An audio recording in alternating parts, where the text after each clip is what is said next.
తరబడి ఎన్ని మందులు వాడినా మీ మోకాల నొప్పులు తగ్గట్లేదా? ప్రాణ పెయిన్ క్లినిక్ లో అత్యాధునిక చికిత్స. సీఎం చంద్రబాబు నాయుడు నారా రోహిత్ మధ్య ఉన్న అనుబంధం ఎంత గొప్పదో తెలియచెప్పే చక్కని సందర్భం జరిగింది. టీడీపీ అధినేత చంద్రబాబు సీఎంగా ప్రమాణ స్వీకారం చేసిన సందర్భంగా శుభాకాంక్షలు చెబుతూ తన కుటుంబ సభ్యుడు నారా రోహిత్ లేఖ రాశారు. పెదనాన్న గత 4 దశాబ్దాలుగా రాజకీయాల్లో ఉన్నారు.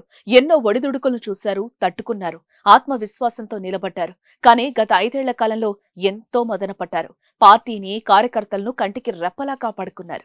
మీకు కష్టం వచ్చినప్పుడు వాళ్ళందరూ కులమత ప్రాంతాలకు అతీతంగా మీకోసం నిలబడ్డారు. అప్పుడు తెలిసింది గత 40 ఏళ్ల మీ కష్టానికి మీరు పొందింది ప్రజల గుండెల్లో కదిలించలేని స్థానమని. ఈ ఎన్నికల్లో చరిత్రలో ఎవరు మళ్లీ తిరగరాద్దామనే సాహసం చేయలేని విజయాన్నందుకున్నారు.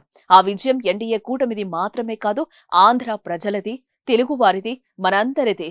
ఆల్ ద వెరీ బెస్ట్ అని పేర్కొంటూ రోహిత్ ఎక్స్ లో పోస్టు చేశారు. నారా రోహిత్ రాసిన లేఖపై సీఎం చంద్రబాబు స్పందించారు. ప్రియమైన నారా రోహిత్, నీ లేఖ నా మనసును హత్తుకుంది.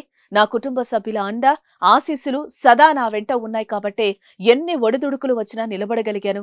నీకెల్లప్పుడూ నా శుభాశీస్సులు వెన్నంటి ఉంటాయి. ప్రేమతో నీ పెదనాన్న అని చంద్రబాబు ఎక్స్ ఖాతాలో రిప్లై ఇచ్చారు. నారా రోహిత్ పోస్టు చేసిన లేఖను చంద్రబాబు రీట్వీట్ చేశారు.